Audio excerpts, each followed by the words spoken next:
To our session of the first webinar, which is the Education and Sustainable Development in Global South.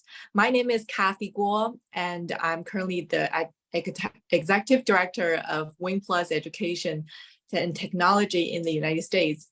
We're based in Boston, and it's such a great pleasure and privilege for us to welcome all the speakers on the stage. So I would like to take 5 minutes to introduce our distinguished speakers. The first one is Dr. Jackie Armijo. Dr. Armijo is an educator with more than 20 years of international teaching experience at university in Hong Kong, the UAE, Qatar, Bangladesh, and China. She has taught at a wide range of universities, from major national universities to American International Branch campuses, women's universities, and small colleges. She incorporates her extensive experience living in different parts of the world into her teaching in an effort to build connections across a wide range of cultures. Welcome, Dr. Armijo. Thank you. And the other two speakers are coming very soon. The second speakers are Princess Evelyn Bright. She is a Ugandan-born granddaughter of Her Royal Highness, the late Akiki Ruth Kamantail, and Indian origin fourth generation.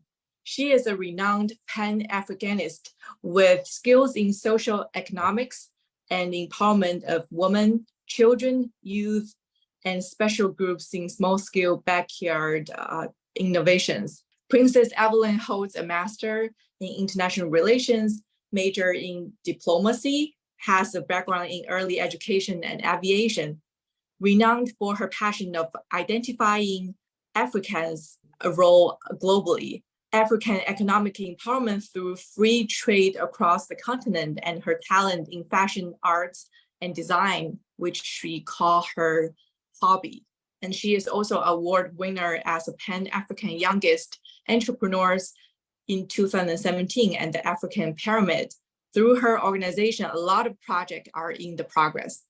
And the third speaker is the Professor Anu Jaria Binti Maidin. She graduated from Ahmed Abraham College of Law and from the International Islamic University, Malaysia.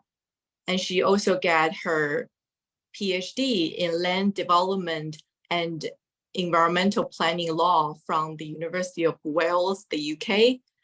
She is a non-practicing advocate and solicitor from the High Court of Malaya. And also she is accredited mediator developed and conducting training for the Ministry of Unity Malaysia to train religious and community leaders. Thank you so much for welcoming all these three amazing speakers.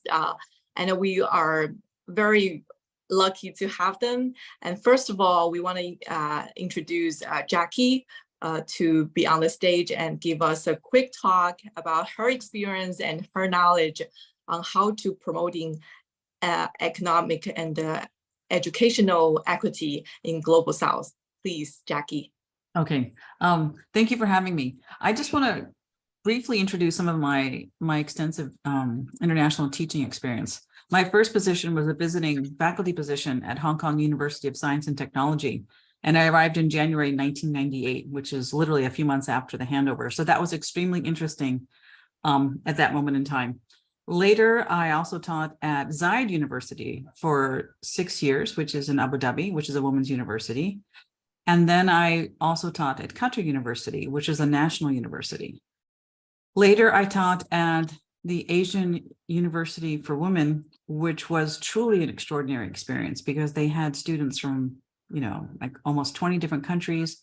Many of these students were from the relatively marginalized communities. They were from religious minorities or economic minorities. They were from small villages and everywhere from Vietnam to Afghanistan and Pakistan, and then also students from Bhutan. It was just an extraordinary experience. And then I spent the last 2 years teaching at NYU's branch campus in Shanghai. But what I wanted to what I wanted to talk about today was, all of these years teaching overseas, and in the US, I taught at Stanford and Cornell and at Harvard, but all of this teaching experiences has led me to believe that at this moment in time, I really hope that organizations and governments will work together to try and establish several women's campuses, women's university campuses. And there's several different ways to do this. I also think there's a need to set up a preparatory college, like basically a 2-year program that would allow, especially students coming literally from refugee camps, to have the background and skills they need to then apply to universities around the world. But my experience in Bangladesh, when you see students, especially female students, in an environment that is so empowering for them, where they get to, I teach a lot of politics classes where we discuss a lot of very, important political, issues. But when students from these different communities have the opportunity to, discuss issues with each other on a daily basis. I mean, I really do feel the students that I had there, in many respects, got the best education I know of anybody in the world, simply because they were able to interact with such an extraordinary range of students. And to be honest, I've also taught at private elite colleges where they may have a lot of international students, but these international students are basically from the elite of their countries. And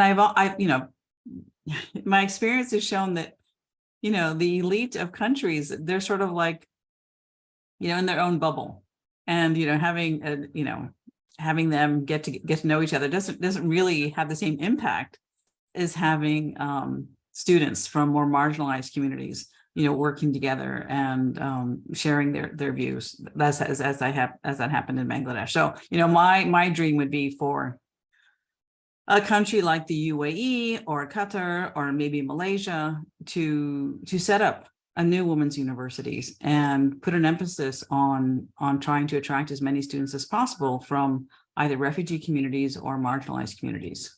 And I'm happy to discuss any dimension of that. Thank you so much, Dr. Jackie Armijo, for sharing this. I feel the same importance, like you said, that women's education is so at the front table. The second speakers are Princess Evelyn Bright.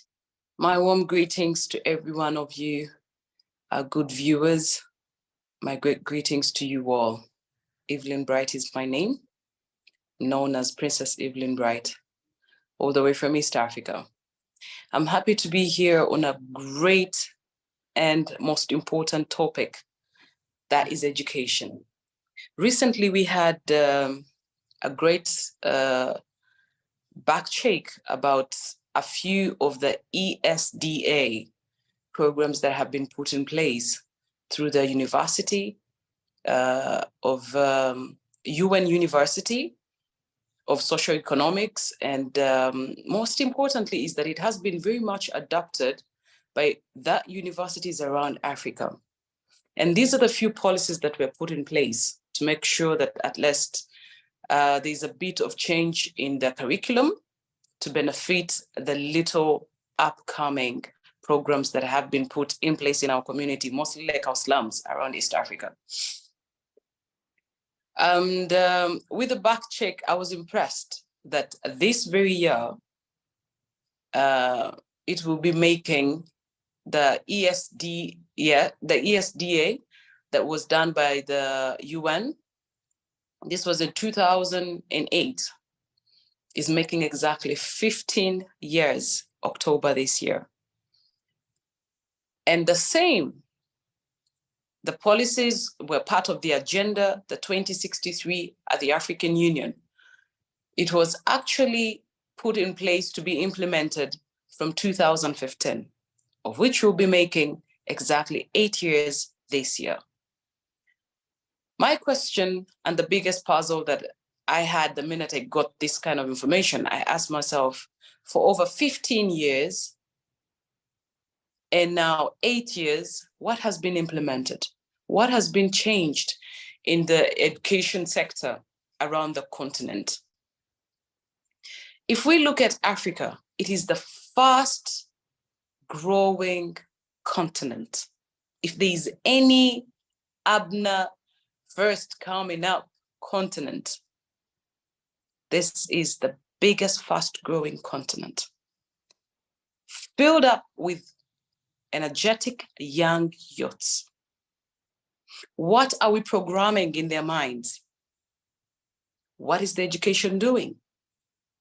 Is it the right system that we think is going to help us to grow? And with all these agendas that are being put in place, how are they being implemented? Through the EU, through the African Union, through the UN, programs exist. Agendas are put in place.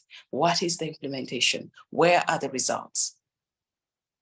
A few of the research that we did about the biggest slum in Nairobi, in Kenya, this is Kibera, we got to realize that there's a lot of innovations required or needed. And this is a place that is settled in with the biggest or the highest number of youths, energetic and wise enough to start up great innovations to grow these areas. In a city that is that fast growing in East Africa, there shouldn't be a slum like Kibera whereby people still lack little things like latrines, toilets. And we have got universities filled up with young graduates on an annual basis, for crying out loud. Where exactly are they doing their research from? Who is guiding them? Because if we have got a center like Kibera within the Nairobi city, I believe all the students we have that are in social studies, honestly, they should be taking this advantage, and they start with the biggest slum like this. They should be helping out people like this. Well, it's said that for any person or any community to grow, it has got to have its own set pace and time. People learn from their own mistakes. But it's been 15 years. 15 years. We have got all these ESDAs put in place, and we have not seen any results. We need to find a strategy to see how we can unify or have a bond or a work relation between our local students in our local universities here and those that are international. This will help our students abroad to come and do more research and maybe bring a little more skills and have new ventures that will be started between our local students and the international students to have these kind of small little, issues that are being faced by our biggest group, the youth in East Africa, and maybe we'll find some solutions. This is where the education bit gets a little too exciting for me, that we may not just look at it like acquiring skills or knowledge, but it comes in handy when it comes to policy making. If we utilize the young brains into all this education for sustainability development in Africa, because right now, the UN University Institutions for Sustainability and Peace, we have been pushing to see that we have got a good number of universities that at least are taking part. And this is all the way from West Africa, East Africa, and southern part of Africa. Recently, with the UN ISPA, we realized that there's a lot that is being focused on besides the little day-to-day challenges. When we get into mining and resources and all that, that is given more attention than just the sustainability of a day-to-day life living of an everyday person in our communities, or the average people living the most average life. I think this is where we go a little bit wrong. And that's why we insist on having our communities gather up, have their own sectors, which can help us to, resolve our own community challenges. I'll give a simple example. We have got a biggest challenge here of polythene bags. I don't know why they're not eradicated yet, but we still use polythene bags. There is no policy here that maybe like guides the local people who use the polythene bags or those that make them. But after usage, they're thrown anywhere and everywhere. These are washed away when the rains come in. At the end of the day, they're into our drainages, they're blocked and etc. And all this comes actually with the plastic usage of, plastic bottles, anything plastic. And there's a lot of plastic production around the African continent. Maybe it's more affordable, or people find it a lot easier to handle, their day-to-day usage of whatever they're doing, or maybe even more long-lasting than the other paper bags and all the rest. But if you look at it, is this really helping our environment? This is a proper damage to our environment. If we're using a lot of plastics and all these polythene bags, they're going into our soils, they're limiting the production of our food, they're going into our lakes, limiting the livestock in the lakes and all that. At the end of the day, we are damaging our own natural resources around us. If we look at it, it's like we are the enemy of our own selves. And this takes a lot to honestly teach the local people on what to do when the higher policymakers are taking it as a joke, and they're letting all these factories come in and they're producing these things for usage. So people go in for what is available and what is the most affordable. So this is where the education bit comes in, that people have to be sensitized about how dangerous or how bad or how long it's going to take a polythene bag or a plastic anything to, rot with the soil, or, or how it's going to mess up our resources around it. Mostly, like we're talking about natural, nature. All these natural resources, now, the things that we should really be protecting because we may never, ever have again. Now, like our own soils, who's going to dig into all these soils to remove all these polythene bags that have been washed down by the rains for years or centuries, which is being found in the oceans and the rivers and the lakes today? So I'm thinking that there should be a little more groups from the communities that work hand in hand with the university researchers, and this comes with the professors too, so that the students straight from the universities are able to have a one-on-one discussion through their research with the community members to find out their challenges, find out their day-to-day lives and how they can better their day-to-day living. So with the Kibera community, or the slum, this is in Nairobi in Kenya, I was amazed that the government came up with an agenda for 2030 to make sure that at least all the little units, they're made out of iron sheets, most of them, I should say, 99% are made out of iron sheets. They're completely eradicated. And they have started up with apartments. They're right next to the slum, and they're shifting all these people, slowly into the new apartments. But these newly built apartments, when you're shifting people who do not know how to live the right life, they're going to carry the same manners they came with from the little, we call them mabatis here, with a little mabati units to the apartments. This is where you're going to find a scenario whereby people do not even know how to use the toilets right. They can take papers and polythene bags and they're thrown in the toilets and the drainage system is blocked.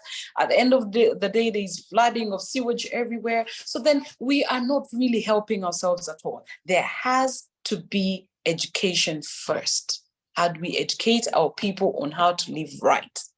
How do we show our people the best way of living a modern life today? Because if we look at urbanizing, fast-growing cities around us or countries around us in Africa, without the people having the knowledge on how to live an urban life, then we are not doing ourselves any good. That I should say. Because it's just going to be the same habits picked from just one environment to the next over and over again. So this is the only challenge. So it is a great agenda. It is already implemented. They are on the way moving forward, but I'm seeing a modern Kibera. Kibera is the slum. A modern slum, which is literally being lived in by the same people with the same manners, just with different structures. It's going to go back to everything wrong, whereby they don't have the right drainage systems, where they don't have the proper clean water supply, whereby they do not have the clean environment to live in, because they just came with the same manners that they were living in or having been used to for a very long time, and they're just carrying it to a newly built house. That's how I see it. So in my quick conclusion about the upcoming or fast-growing urbanized African cities, there has to be a lot of sensitization going on. There has to be a lot of research being done from the university students to the professors. Let's have a lot of books written about where we have come from and where we want to be. And we try and see ourselves, where we're standing right now and what is the next state. The other thing would be to have the policymakers cross-check with their policies today. Are these policies just put in place for the sake of having a write-up for the government annually? Or do they really fit an everyday today person? Do they help an everyday today person? With innovations, when I look at how smart and fast our young people are thinking, if they're given a helping hand, or I wouldn't call it a helping hand, or put in more organized groups to have them implement their innovations, have them try out their innovations, have them learn more from their own innovations, I believe we might have better communities, much, much better communities. Small scale industries, when it comes to innovations, it's very important. But this needs a financial muscle, which I do not know if the government still has the capacity to help the young or upcoming small scale industries by the locals or in different communities. I believe there is some funding that has been going on in different institutions, universities, for their innovations and a few projects that they have to do research on, and maybe they would want to give a tryout. But how far do these go? How is the financial flow? Does it really move from the university research to implementation in these communities, and does it continue to grow these people? That is a very good question. So we have a lot of questions that are still pending that we need to throw out there to our policymakers, to our leaders, whereby it leaves a very big question mark that who should be putting in place these policies? How should they be implemented? Who should implement them? How do we help them to implement them? And most importantly, sustainability. Because there's a lot of projects that have come up in Africa today, a lot, and very good ones. But when it comes to sustaining them, it's a big problem. they tend to fail in their very first year. And this is what has left our youth looking out for simply one thing. What we call, locally, we have a word for it, our day-to-day meal. They just wake up, what can I do today? Can it put food on my table for today? I'll think about tomorrow later. And this does not grow anybody, neither will it ever grow any community, because it doesn't help anyone. And when I say anyone, I mean all age groups. It does not help anybody to focus on the exact key area that they have interest in or they would love to develop skills in. They only go for survival. If they have an interest, if they have got a talent, if they have something that they've always wanted to do, they can't follow it because they have a hungry stomach. And that's why they say with a hungry stomach, the brain stops to work. This is one of the biggest issues that Africa has to fight the most, to put away hunger so that people can focus on what they have talent in, focus on their hobbies, focus on what they have skills in, and grow that. If it comes to a daily meal, we are only going to be living on what do I put in my stomach for today. And that leaves us with open hands, waiting on whatever that drops into our hands on a day-to-day basis.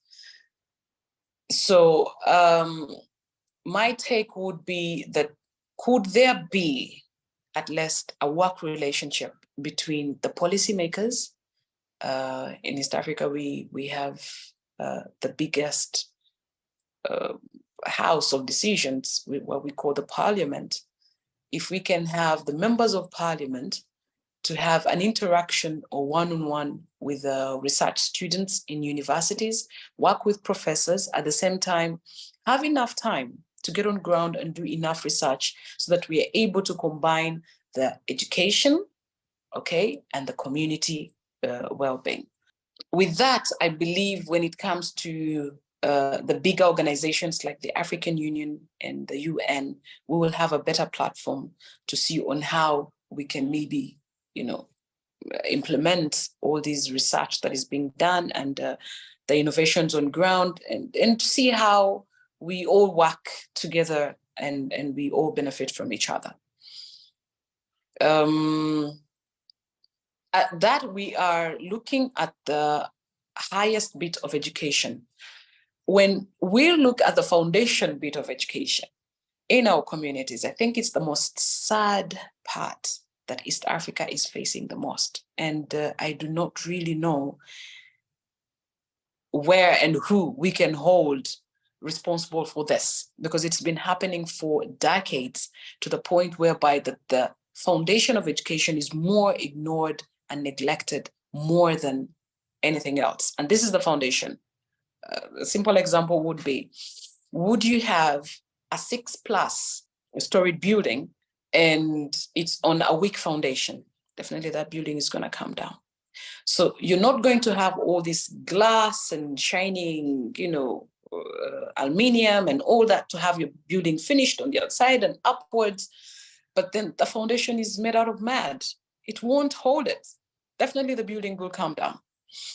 And if African policymakers, our governments, and what we would say the right people to make sure that we have all these systems put in place the right way, could put this in consideration and can use this simple example as I've just put it, that the foundation of education is key. These are the very first years of any child in education. This is where the biggest attention should be. Take note, African teachers in primary school are the most least educated teachers, least educated. If you have failed in your formal education or not really performed pretty well, most courses, be arts or sciences, may not take you, and you find yourself with your little grades into education. This is where they send them. And actually the saying goes round, with your grades, you can't do much, just go and get into teaching. Now, how can somebody that has failed now go back and teach others? He or she is teaching them how to fail too? This is something I don't really understand. And they're all thrown into this foundation of education, primary and lower classes of an early education. This challenges me a lot, that if somebody has got such basic knowledge or little information or academically failed in their formal education and they're put in the foundation of it, will this child have the capacity to hold up the higher, bigger, or better performers and performances in universities, where we have the best professors from different parts of the world? And these are the kind of professors that we would request and very much would love to see coming down here in our continent, in East African continent, with the skills and knowledge that they have acquired from different parts of the world, the exposure they have acquired. If they could be taking more of their time to come and share that knowledge with the younger generation in primary schools, maybe have a retraining. This is one of the things that very much has to be looked into. Schools have 3 months of a term, and those are 3 terms in a year. That is the curriculum or the system we have been following up in our continent. And after 3 months, there's a holiday of about 3 weeks to 1 month. Schools go for a break. That means teachers are all on a break. Is it possible to have these teachers to get in and have a bit of retraining? We can use the same centers, these same centers of primary schools. The minute they close off, we have the teachers back into these schools for that short term. They get retrained. A teacher cannot be in the business, or cannot be running the same subjects with the same curriculum for decades from one generation to the next. We have a scenario here whereby we have found teachers in their 60s. They're still teaching. They have taught how many generations behind? They have never gone back for retraining. Now, what are these teachers teaching these kids? And are they giving them any skills or knowledge for them to be able to fit into tomorrow's world? Look at 10, 20 years back. We didn't even have all this kind of technology whereby we can have a face-to-face, talk or interaction and etc. Things are moving a little fast. And if we are not retraining our teachers to fit into the modern world today, then we have to accept, as an African continent, we are way back. We are not heading anywhere. The second thing that has to be looked at, besides the retraining of teachers, is the many years that our kids are spending in school. We have a curriculum recently in Kenya. Actually, it was changed. In Uganda, they have not changed yet. We have been running 7 years actually, of primary, and then 6 years of high school. In total, this is over 13 years of a child doing general studying. General. This is both in arts and sciences. Yes, they have the 2 years of A-levels whereby they, specify in what area they want to do, and that is maybe either arts or sciences. Those who are doing a bit of British curriculum, I think that's when they choose IB or go on with the IGCSE. But the question would be, does a child really need 13 years of their lives doing just a mere general study? And we're talking of 13 plus subjects. It's not worth it. It's not worth it. This is all theoretical studying. A child needs to have a bit of skill. An African child, I always say this, Africans, we are built differently. We love to have a touchy and feely kind of thing. We learn from touching and feeling, ways of getting up there through skilling. You cannot sit a child in class do a copy and paste of whatever they are told and how they are told. And they should implement it exactly how the teacher told it to them. They're not given the opportunity to think out of the box. They're not given the chance to go out there and try it out whether it works or not, or maybe have a better way of doing it. How are we helping our kids? 13 years in primary and secondary, here they go to university and they have 3 to 5 more years. For crying out loud, this is over 18 to 20 years a child is still studying. When they get out there to look for a job with the qualifications they have, the first thing they ask them, do you have any skills? Where do we expect them to get the skills from? The small scale industries in this country are all messed up in our continent, literally. We are the biggest consumers globally. But what do we produce that we consume on a daily basis? We cannot even teach our kids that look at your day-to-day routine. When you wake up, you use a toothpaste. Where is it made? Is it from your own country? You use a toothbrush. Who made it? How did it get here? You're using a lotion, you're using a soap to shower. You know, you're using a sponge to scrub yourself. The taps and the showers and the tiles you're standing on, the wash basins and etc. Just that surrounding alone early in the morning as you wake up. How much of that is made within your own continent? Not even, you're going far with a continent. We would literally start with your own country. Within your own country, how much of that is being produced in there? This is what we should be teaching our kids. When we talk about community development, educating them, we should help them to think out of the box, not to do the copying and pasting, living like robots, I would say, literally programmed. You step out, you walk into your closet, whatever clothes you're picking out, how many of them, the fabric is locally made?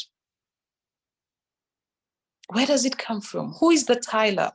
Who is benefiting from you? It doesn't matter how little it is. Because exactly the same routine you do on a daily basis, what you use on a daily basis is what your next sibling and the next neighbor and the next person in the same neighborhood, in the same country around the continent is doing on a daily basis. That is money being sent to somebody somewhere. How do you redirect that money to come back to you and your community to help you? These are the so many questions we have about our education system. It's not empowering our people to have the capacity to think on their own, to be able to be innovative, to develop their communities, to work together. They are waiting for a command because the system or the curriculum that I have been through for all those 20 years has been a command, command, command. Do as I say, do it exactly how I say it, and then you'll be called smart. Then you will pass. But if you ask questions and try to work it out your own way, then you're a failure. And nobody wants to be called a failure. But in actual reality is that you're not helping this person. So even after graduation and getting better, they still sit in their homes. They don't want to ask any questions. They're waiting to be told what to do, how to do it, when to do it. And they're the good citizens. They're the good community members. They're the good children in their homes. And who's going to employ them? There are no more jobs. I have seen millions of graduates. They've been seated for years. That even just a place to volunteer, just to gain the skills in the field that they have studied in is a problem. Until at the end of the day, when they get so desperate, they go totally to the opposite of whatever that they studied. Totally the opposite. I've seen lawyers who are into catering. I've seen the best chefs who are into, a small shop attendant. I've seen engineers who are behind tails selling air flight tickets and etc. So then what's the point of educating our people? I think skill is required most first before anything. The foundation of education needs the biggest attention as soon as like yesterday. The retraining of teachers is needed the most, mostly the primary school teachers. And this has to be done on an annual basis. Fourth most important thing is that can our policymakers work hand in hand with the university researchers, the professors, and work with the community members who are facing these problems. The fifth most important thing, can these young people with great innovations be put in at least groups whereby they're able to be guided, where they're able to be supported, and the government takes them a little too serious? I will leave you with the last most important thing. Can our African local market be protected? Before we start looking at selling anything that we produce out there, let's start with protecting our own market so that our people at least have a stand by saying that we do not have much competition from out there. So this still goes back to the policymakers. If today we got a group of young people and they're producing the solar ovens for cooking and stoves, what is it that they are competing with out there? Because any other local person, as I know people, the first thing they'll think of is, this is locally made here, and we have got something much better that has come from China, that has come from India. I would rather prefer the other.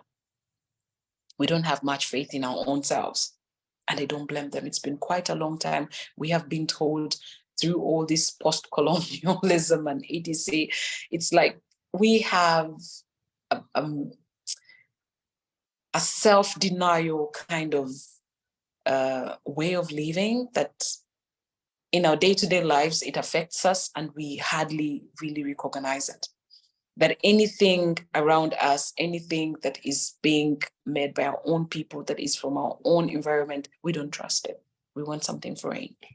So if we start with blocking off most of these local produced things that are coming from out there, and then we prefer the ones that are locally produced here, then I think we will do pretty well. That will help to grow our people.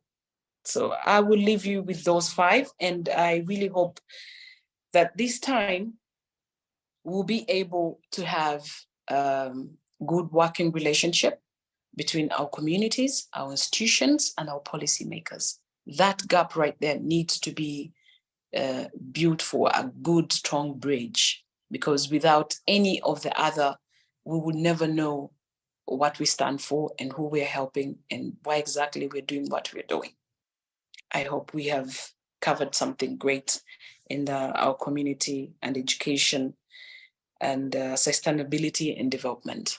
And we'd like to hear more from Professor Maiding. Could you take about 8 to 10 minutes to share about your experience, expertise on these topics, please? Good afternoon. Assalamu alaikum, Katie and other professors. Very honored to be joining you. I'm sorry about the delay. I was involved in a charity program today.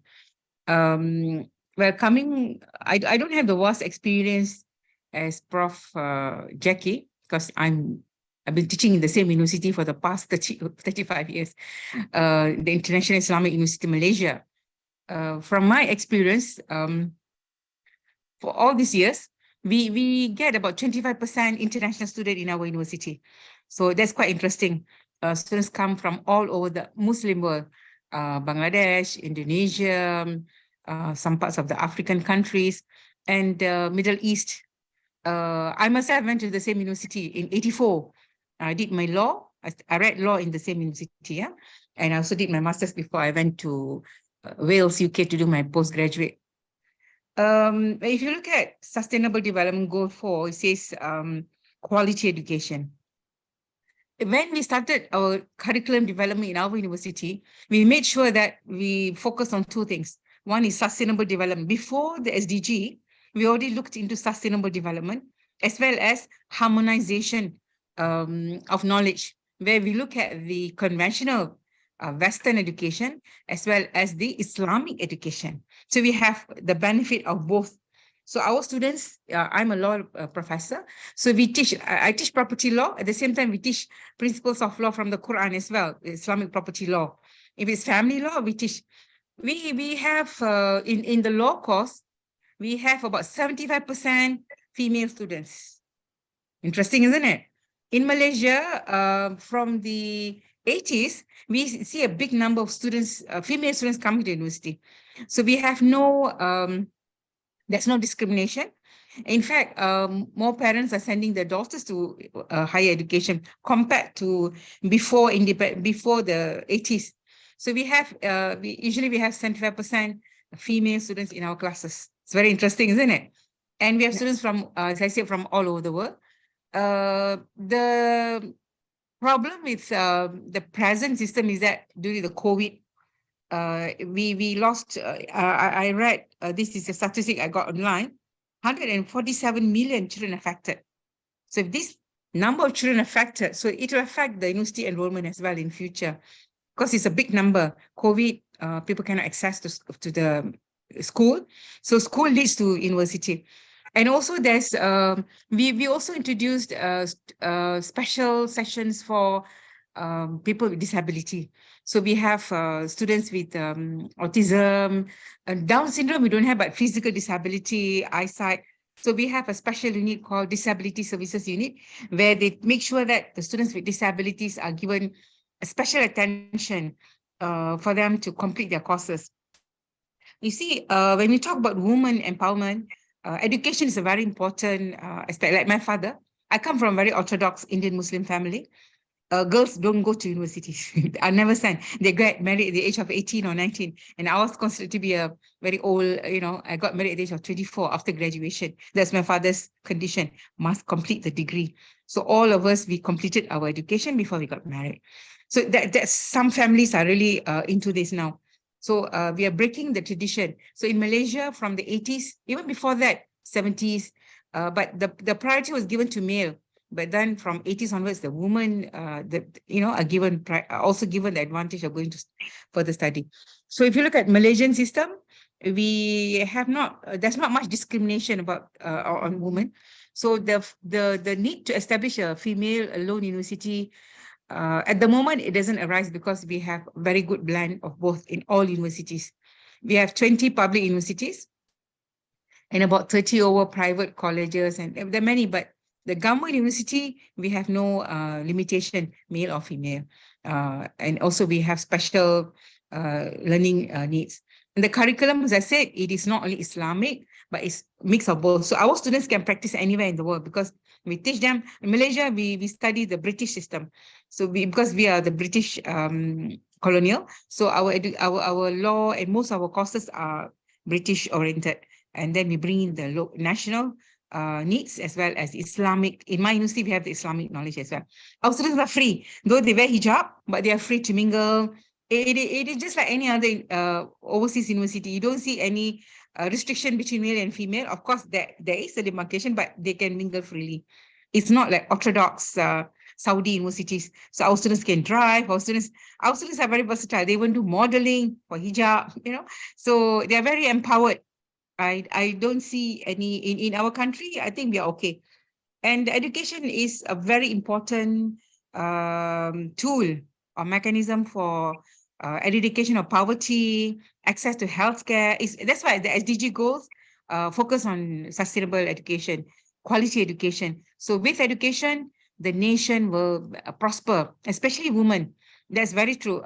Even in the government sector, we have the government has made a policy that 30% of at any level must be women, decision making in the parliament or in the ministries. So it is a very interesting position in Malaysia, because in Malaysia we don't feel discriminated. Especially me, I don't know. Women don't feel discriminated. There are discrimination in some places, more to cultural and family, but in the mainstream, even the Prime Minister, the present Prime Minister, Dato' Sri Anwar Ibrahim, he promotes women participation. So at every level we have, in fact, when we go for any programs, there are more women participation than male participation. If I covered my time. Yeah, perfect. Thanks so much, Doctor. I would like also share some of my experience. I really relates to what you said, Maiding. I've been in Malaysia, Indonesia for several times before, and I see the empowerment of women and youth are so emphasized in Malaysia. And at the time, I was a student at Harvard Kennedy School of Government, And we actually organized a trip to visit these countries in East Asian. And when we visit the other university in Malaysia, and I told a class called Women's Leadership, and all the 35 students are so active and proactive, giving me questions and a hard time actually, but it's great atmosphere because they already know the issue and they know kind of the solutions and know how their country stands, globally. So I find it's very inspiring for me as well. Thank you. At the same time, thank you. And at the same time, because I originally from Beijing, China, and I went to college in the US at Rutgers University. So at the time, I actually never thought women's education can be a subject major, but that's also why I chose to enroll one of the colleges within Rutgers. It's a women's college. And when I got into the college, I finally, study a lot of women's studies knowledge and the history of the US, the global history of women's movement.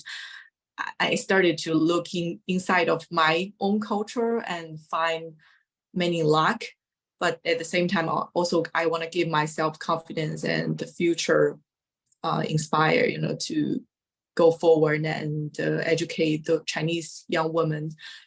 And also that's why I was so passionate into education, a career that's provide really good, high quality education resources and content to the underprivileged regions in China. And that's also what I feel my missions and my, the aspire are. So in terms of the Chinese environment, can I ask a quick question to Dr. Jackie Armijo? I know that you've told in many, many Asian cultures and in Asian countries, how would you see the differences between, different Asian cultures and how, for example, the curriculum that you design will be tailored towards them? Could you unmute yourself, please? Yeah, sorry. Thanks. I try and, I really approach all students as individuals. And I, as a general rule, I don't really make generalizations about students from different countries because my experience has been, students are extraordinarily diverse everywhere I've ever taught. And at the end of the day, there's a lot more similarities than there are differences. Mm-hmm. But at this particular moment in time, what's interesting in China is that, in fact, they are becoming more traditional when it comes to women. And for example, women first, of course, were only allowed to have one child, and now the government would like women to have 2 or 3 children. And so, husbands and mothers-in-law are putting a lot of pressure on women today to, not make career or their education their priority, but instead to have more children. So ironically, in China, it's actually the government who's trying to sort of encourage women to be more traditional. So that's a pressure that a lot of young women are facing in China today. But in terms of, like I was mentioning earlier, like my ideal, to my mind, one of my most rewarding teaching experience was in Bangladesh, because the students in each class were from, between 10 and 20 countries. And intercultural communications is something which is so important at this moment in time. And yet we never had to have a class in intercultural communications because every class was a class in intercultural communications, right? If in every single seminar, you have to figure out how to express yourself in complex, values and ideas and politics in ways that, anybody can understand, or people from very, very different backgrounds can understand. That in and of itself is a really important skill. So from my mind, it wasn't a matter of like what I wanted to teach them. It was more the skills I wanted them to have. And one of those skills was being able to communicate effectively with as many people as possible. Yeah, I totally agree. And also understand the perspective from different cultures and how to kind of communicate the solutions to tackle all these very hard questions in the world today. Because I live in between US and China for many years. And when I started my college life in 2009, it was kind of honeymoon time of the US-China relations. But, you know, as it approached to the current years, it's getting really hard. So Yeah. I would like to approach my question like, how would you train our younger generation to better equip themselves with necessary education skills? Dr. Mindy, please. Your mic is mute too, please. Thanks. Sorry. If you look at the present education system with use of technology, even I started learning how to use Google, Zoom, you know, after the COVID pandemic, we couldn't teach, we couldn't go to, Malaysian government put a halt to everything. So we were staying home for nearly 2 months, getting a salary, but not doing anything. But then lucky, we were trained to use Google, Zoom, all the, Microsoft, whatever. So and using that skills also actually enhance the learning atmosphere. I was quite worried how my students going to present their assignments, because in law school, we give them something called problem-based learning, similar to the medical, clinical education. So we also do clinical legal education. But then somehow or other, the students are so smart, they managed to come up with various presentation skills. I was amazed because this particular component of the course carries 30% of the entire cost. And they're very creative, innovative, and I was actually impressed with the way they did the presentation. So the young people nowadays, is a matter of giving them the responsibility, proper guidance. They are prepared to learn, but it's a matter of how we handle their learning experience. We cannot impose. To me, imposition is something that we should, because this generation, even my own girls, I have 2 girls, one who went to law school, one went to medical school. They said, no, you are not supposed to tell us what to do. We know what we are going to do. So it's very difficult, the youngsters now. At my time, no. What the father says, we have to follow. What the mother says, we have to follow. Now, no more. So they're very independent. They're very independent. They're very creative. They're responsible as well. So I see that they have matured beyond. At my daughter's age, I wasn't that mature, but now they know how to go about doing things. They're able to do their financial. They're able to look at their finances, able to look at the people they mix with. So I trust them.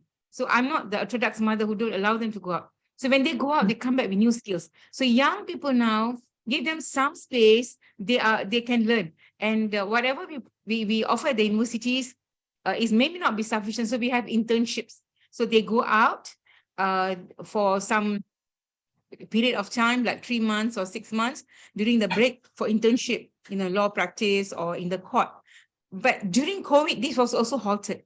So how did we manage this? They went online, online court system, online internship. So they managed to adjust. So the timing, and then they had to do reporting. So our younger generation, one way they're lucky because they don't have to go out of the house, face a traffic jam, it's very good. But at the same time, they missed out.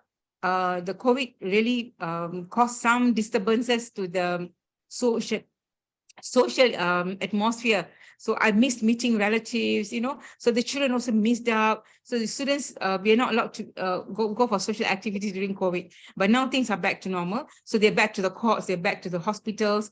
I think there was never any problem, but they were under a lot of special movement control in the hospitals with all the PPE masks and everything.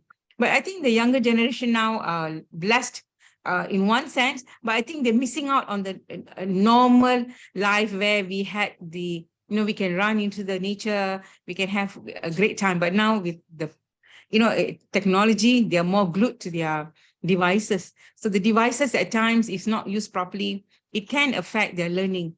There are people who don't know how to benefit from the devices, the electronic devices, as well as the artificial intelligence and all the online platform, social media. Some cannot benefit. Some are very smart. They use social media. So it's a balancing act. We can't teach everything in the university. It's for them to learn as well. So as far as I'm concerned, as a law professor, what I do, we give them the guideline. We are transparent. We're very transparent and give them what is the assessment and what is the required outcome and output. So all this is very transparent from day one. They come to the course, and we provide them with the materials to simplify their learning process so that they can do more. So I think the present generation, as I said, they are lucky in one sense, but there are some disadvantages.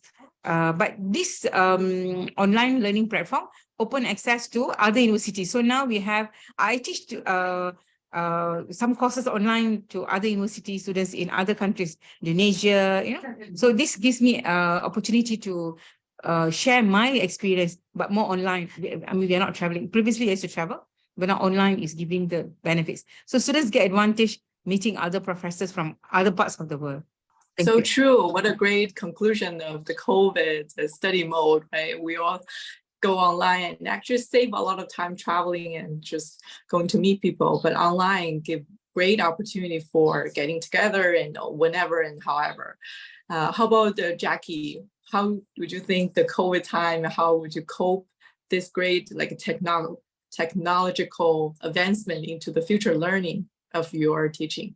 In my own teaching, I think I tend to use, Zoom seminars like most people do. But one of the things that I think has been beneficial for not just academics, but for so many people is just this ability, like as we can do right now. Like this would have been impossible earlier.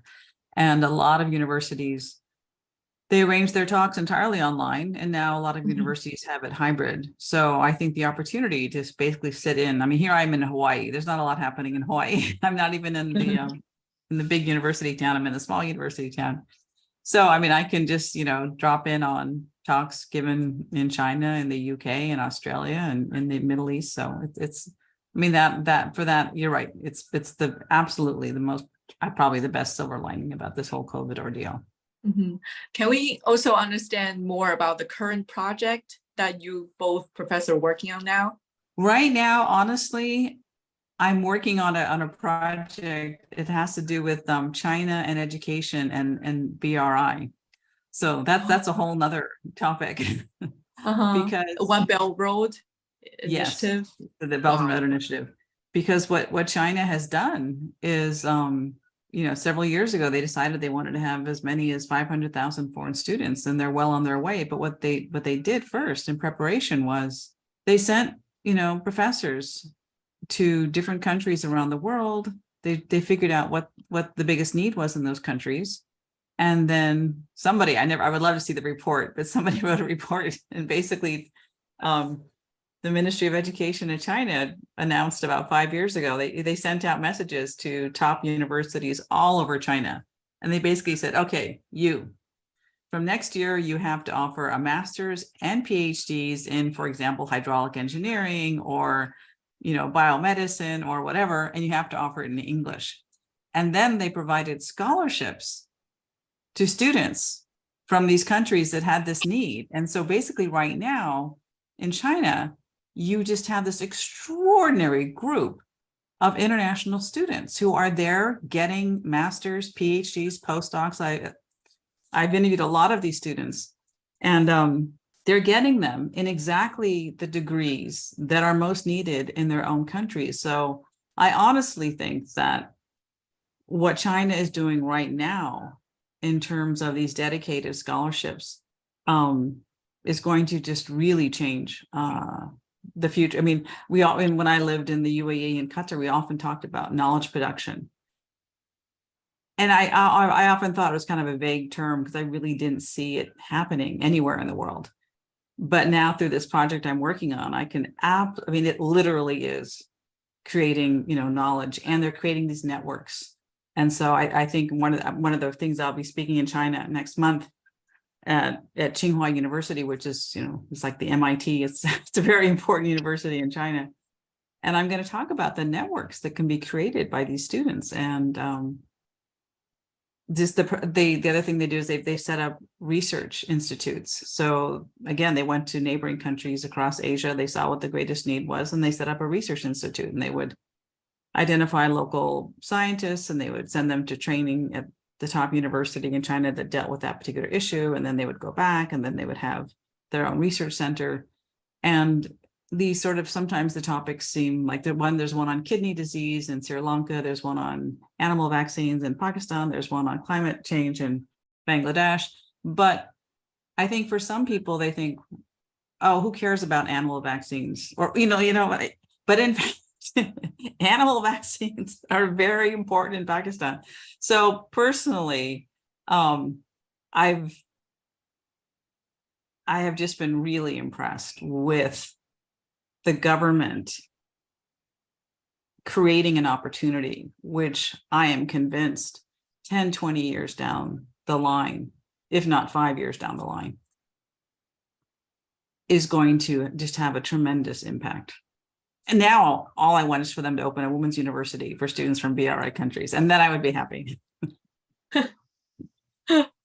Let's hope the wish will become true very soon.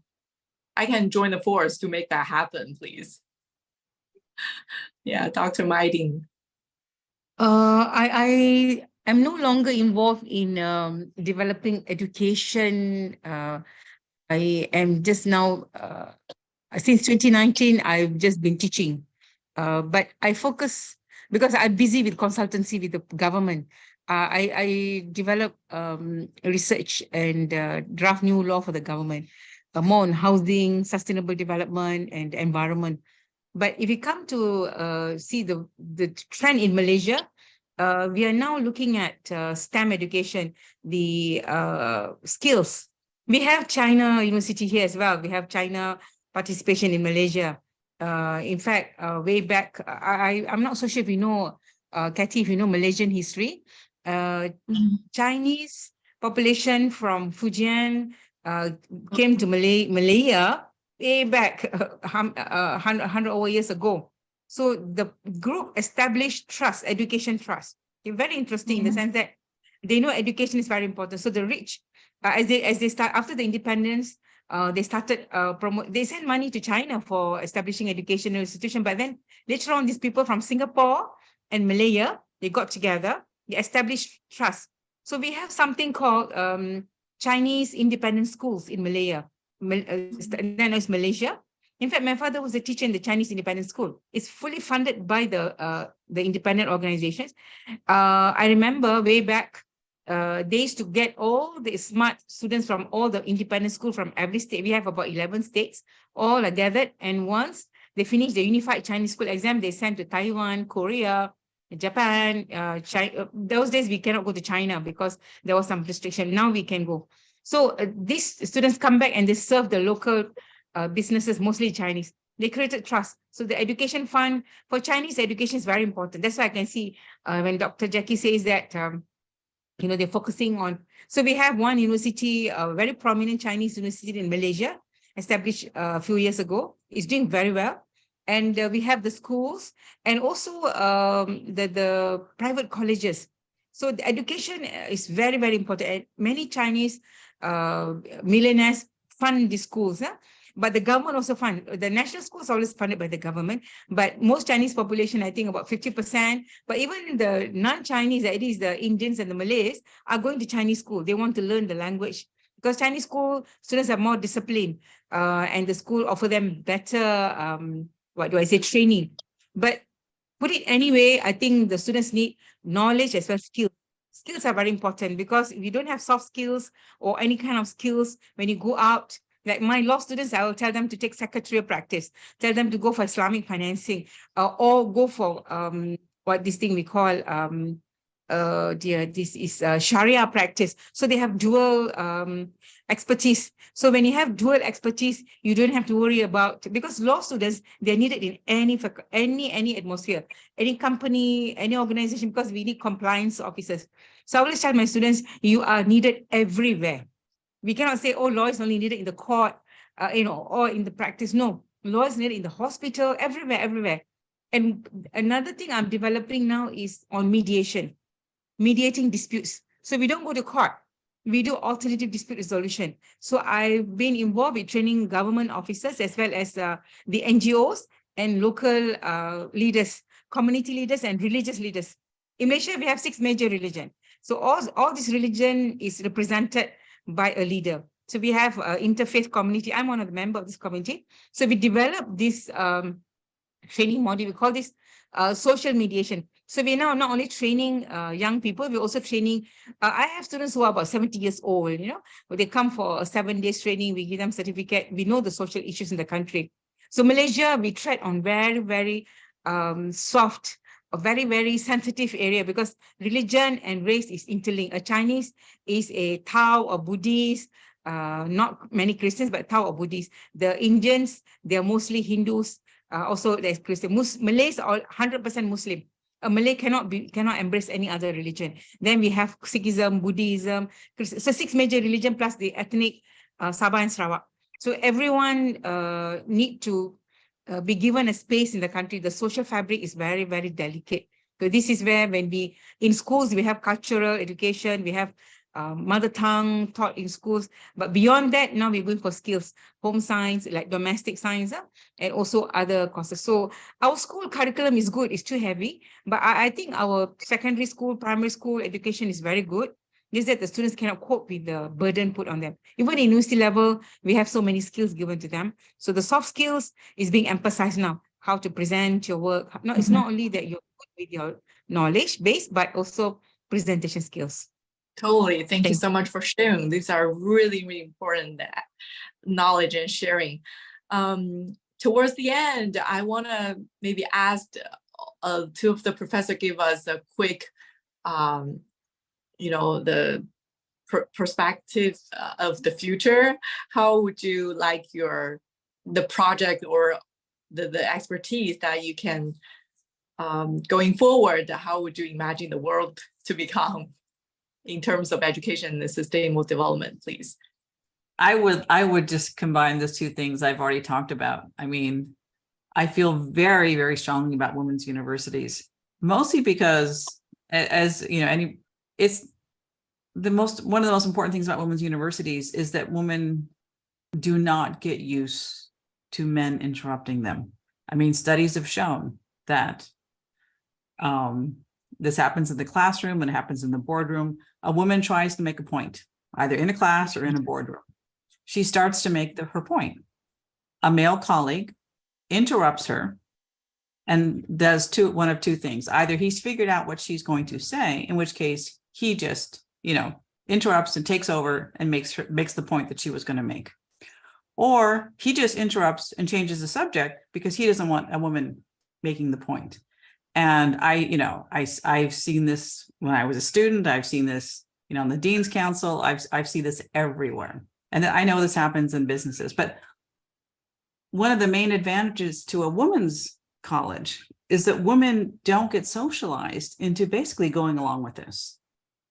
And then the first time, let's say they graduate and they get a job and they're in a meeting and somebody interrupts them, they'll basically say, excuse me. Whereas if they'd gone to university with men, they basically would have gotten used to it. Somebody videotaped hundreds and hundreds of hours of seminars at Harvard.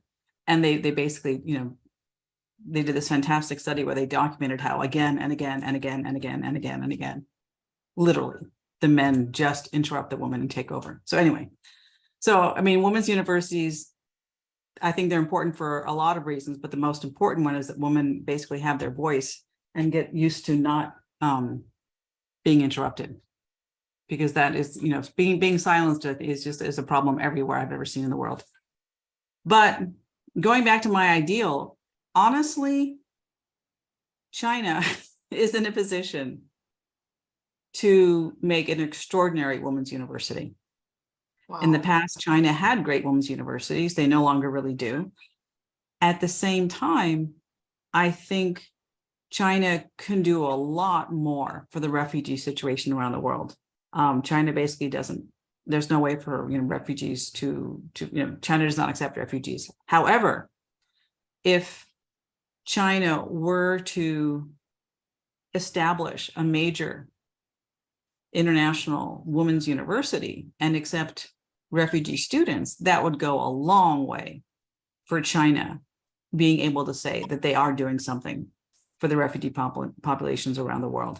And honestly, I've interviewed so many international students from all over the world who are studying in China. And again and again and again, they all tell me that, in fact, China is an incredibly comfortable place, an easy place, and reasonable place for foreigners, for foreign students right now.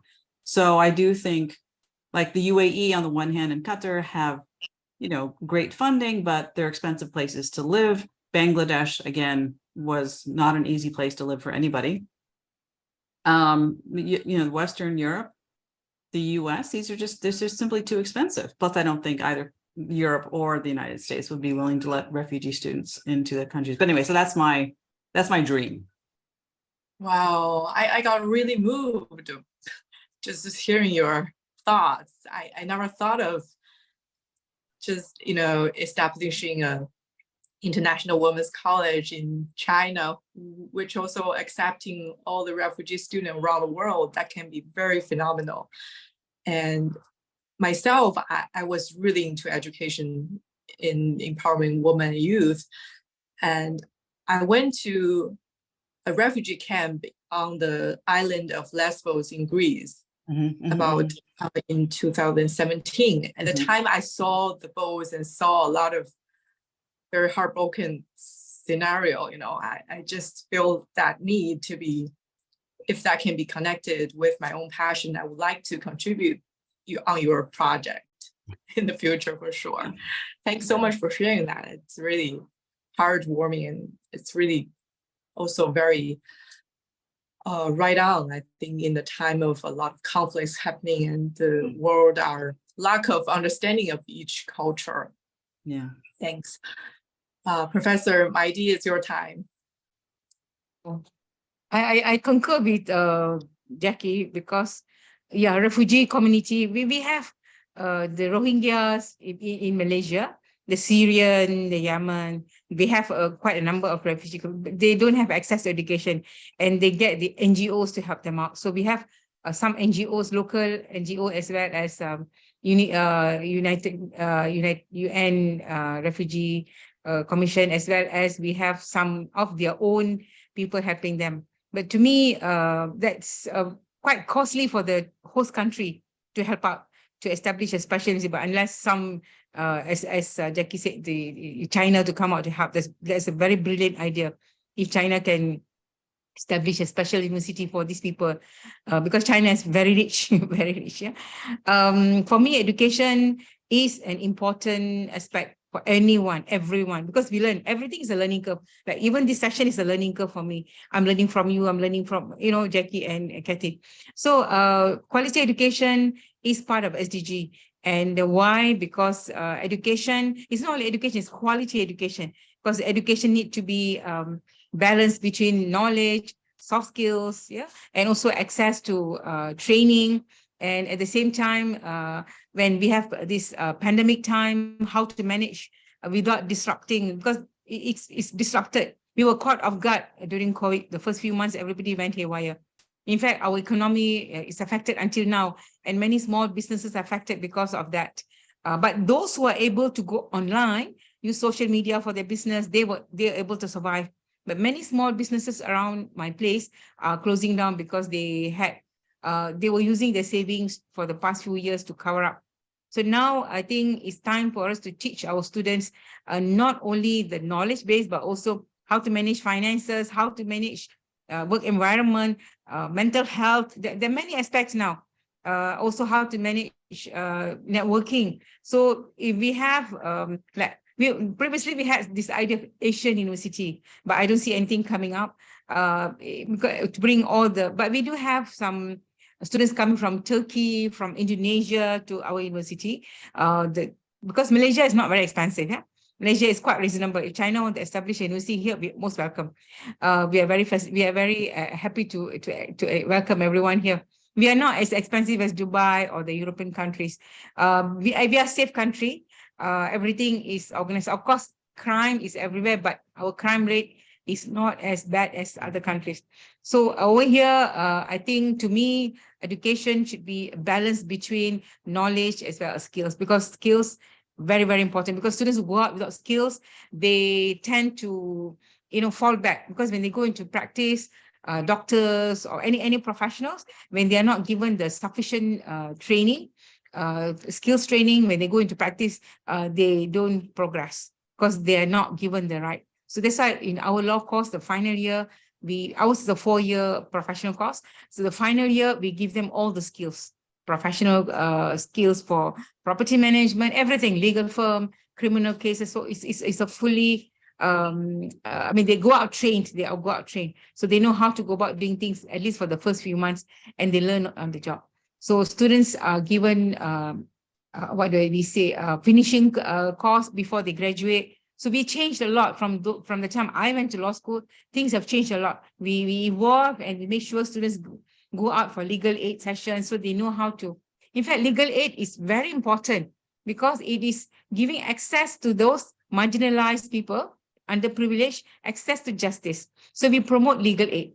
Legal aid is one component in our law school, which is very, very important for law students, because they're able to network with lawyers, with legal aid center, as well as the public.